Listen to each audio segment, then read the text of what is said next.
अस्सलाम वालेकुम जी, कैसे हैं सब दोस्त। Welcome to my another vlog. इस व्लॉग में मैं आपको अपना गांव दिखाऊंगा। फुल तो नहीं दिखा सकता क्योंकि काफ़ी बड़ा है, लेकिन इसमें मैं आपको ये सरसब्ज खेत और गंदम की जो काश्त हुई है उसके बारे में मैं आपको दिखाऊंगा। तो मेरे साथ रहिएगा, इंशाल्लाह मेरा गांव आपको बहुत पसंद आएगा। और कैसे हैं सब दोस्त। गांव में ये मेरा पहला व्लॉग है। मैं आया हुआ था शहर कराची से अपने लाड़काना के गांव में। ये मेरा गांव लाड़काना के करीब वाक़या है। पीछे आप खूबसूरत नज़ारा देख सकते। तो ये है हमारे गांव की ज़मीनें, बड़ी सरसब्ज हुई पड़ी हैं। खैर, जब सर्दियों का मौसम होता है तो ये इससे भी ज़्यादा सरसब्ज और ख़ूबसूरत नज़र आती हैं। ये जो आप खेत देख रहे हैं, इनको बांधा हुआ है, ये बिल्कुल जब हरी भरी होती हैं तो देखने का मज़ा और ज़्यादा हो जाता है। खैर, तब तक तो बहुत टाइम लग। इसको आप अपनी ज़बान में क्या कहते हैं। बड़ा खूबसूरत नज़ारा है, सुबह सुबह का मौसम है, बड़ा खूबसूरत व्यू है, देख सकते हैं आप। ये हमारे खेत हैं, इनको बांधा हुआ है। अभी इनको थ्रेशर आएगा, थ्रेशर लगेगा, उसके बाद इनसे जो गंदम निकलेगी वो भी आपको एक व्लॉग में मैं आपको दिखाऊंगा। मेरा यूट्यूब चैनल है FM व्लॉग्स, उसको सब्सक्राइब ज़रूर कर दीजिएगा, इससे मेरी सपोर्ट भी हो जाएगी। मुझे शहर कराची को छोड़ के जब मैं गांव आता हूं तो मुझे गांव में सबसे ज़्यादा मज़ा आता है, क्योंकि यहाँ की जो हरियाली होती है, यहाँ के जो खेत होते हैं, यहाँ के जो नज़ारे होते हैं वो बहुत प्यारे होते हैं। शहर कराची में आपको पता है फैक्ट्रियाँ हैं और बहुत सारा धुआं है, ऐसी कोई ज़रख़ेज़ ज़मीन नहीं है, सुकून नहीं है वहाँ पे। लेकिन यहाँ पे जब मैं आता हूँ तो बहुत मज़ा आता है।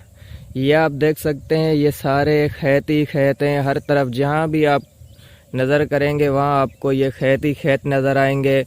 बहुत ज़्यादा खेती बाड़ी होती है हमारे गांव में। ख़ास करके यहाँ पे 2 किस्म की फसलें होती हैं, एक गंदम की होती है और एक कपास की होती है। ये गंदम की फसल है, इसके बाद जो आएगी वो कपास की फसल आएगी। लेकिन एक बड़ा इशू हमारे गांव में ये होता है कि यहाँ पे सैलाब आता है। अब जैसे ही ये गंदम की फसल ख़त्म होगी, इसके बाद सैलाब आता है। 2020 के अंदर एक बड़ा सैलाब आया था, फिर 2022 में एक बड़ा सैलाब आया था। इससे पहले 2010 के अंदर एक बहुत बड़ा सैलाब आया था जिसमें बहुत बड़ी तबाही हुई थी। तो ये जो गांव के लोग हैं, इनका इन्हिसार इस फसल पे होता है। अगर ये फसल ही ना हो तो ये बेचारे गांव के लोग कहाँ जाएंगे। सैलाब अगर आता है तो सैलाब की वजह से ये सारी फसलें हमारी तबाह हो जाती हैं। ख़ास करके जो कपास की फसल होती है वो बहुत ज़्यादा, जिसको कहते हैं ना तबाह होना, उसको बहुत ज़्यादा तबाह हो जाती है, क्योंकि सैलाब में पानी आता है। पानी जब फसलों में खड़ा हो जाता है तो वो फसल तबाह हो जाती है। ये चेक कर सकते हैं आप, हर तरफ फसल ही फसल है। जैसा कि मैंने आपको बताया कि यहाँ पे सिर्फ एक ही फसल पे इन्हिसार होता है हमारे गांव के लोगों का, क्योंकि ये दूसरी फसल कर ही नहीं पाते। जो कोई सलेमान की पहाड़ी है, वहाँ से सैलाबी रेले आते हैं, वहाँ से फिर बहते हुए इसमें, तो वो सैलाबी रेले बहते हुए आते हैं सखर बैराज में। सखर बैराज से फिर आते हैं दरियाए सिंध में।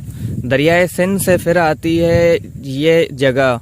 ये जगह दरियाए सिंध के बहुत करीब है। हमारा गांव दरियाए सिंध के बहुत करीब है, तो वो बहुत ज़्यादा पानी आ जाता है यहाँ पे, जिसकी वजह से ये फसलें सारी तबाह हो जाती हैं। यहाँ पे जो भी फसल होती है वो इसके अलावा जो गांव के लोग यहाँ पे रिहायशी हैं वो बहुत ज़्यादा मुतासर हो जाते हैं। सैलाब की वजह से हमारे गांव के लोग बहुत ज़्यादा परेशान होते हैं, क्योंकि यहाँ पे जब सैलाबी रेले आते हैं तो ना सिर्फ इनकी जो फसलें होती हैं वो तबाह होती हैं, लेकिन इसके अलावा जो इनके घर हैं, जो इनके मकान हैं, वो भी तबाह हो जाते हैं। उनको वो दोबारा बनाना पड़ता है।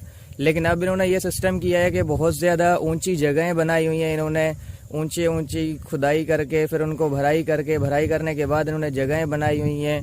बहुत ज़्यादा ऊंचे मकामात पे जगह बनाई हुई है, ताकि जब सैलाब आए तो इससे हमारे घरों को कोई नुकसान ना हो। चेक करें आप, ये सोलर प्लेट्स रखी हुई हैं यहाँ पे, क्योंकि यहाँ का जो सिस्टम है फसलों को पानी देने का वो इसी पे इन्हिसार होता है। एक तो ये हमारे सोलर पैनल्स हैं, सोलर प्लेट्स हैं, इस पे पानी देते हैं फसलों को। दूसरा एक छोटी मशीन होती है, उसको लगा के ये लोग पानी देते हैं। यहाँ पे कोई ब्रांच वगैरह का सिस्टम नहीं है कि कोई ब्रांच से पानी आए या उससे दरिया सिंध से निकाल के पानी दिया जाए, ऐसा कोई सिस्टम नहीं है यहाँ पे। तो ये सोलर पैनल्स इन्होंने लगाए हुए हैं। सोलर पैनल्स की वजह से एक छोटी मोटर लगाई होती है, ये मोटर आप चेक कर सकते हैं, ये लगाई हुई है। इस पे जो है ये पानी निकालते हैं, इसके ज़रिए पानी निकालते हैं और फसलों को देते हैं। इसके अलावा ये आप 11,000 वोल्ट्स की तारें देख सकते हैं। ये हमारे गांव में आज से तकरीबन 7-8 साल पहले लगाई गई थी। गांव वालों को ये बताया गया था कि ये आपको बिजली देंगे, लेकिन बिजली गवर्नमेंट ने नहीं दी और इन तारों में अभी भी बिजली नहीं है, कुछ भी नहीं है इन तारों में, खाली ऐसे ही लगी हुई हैं। तो यहाँ का जो बिजली का सिस्टम है, बिजली का जो माहौल है, वो सारा सोलर पैनल्स पे, सोलर प्लेट्स पे जो है वो सोलर प्लेट्स पे होता है। सोलर प्लेट्स पे जो है ये अपना गुजारा करते हैं। सोलर प्लेटों की वजह से इनका बिजली का माहौल चलता रहता है। आज के व्लॉग में बस इतना ही था। उम्मीद है आपको अच्छा लगा होगा, जो मैंने इन्फॉर्मेशन दी वो आपको अच्छी लगी होगी। आप अपना बहुत सारा ख्याल रखिएगा। मिलते हैं नेक्स्ट व्लॉग।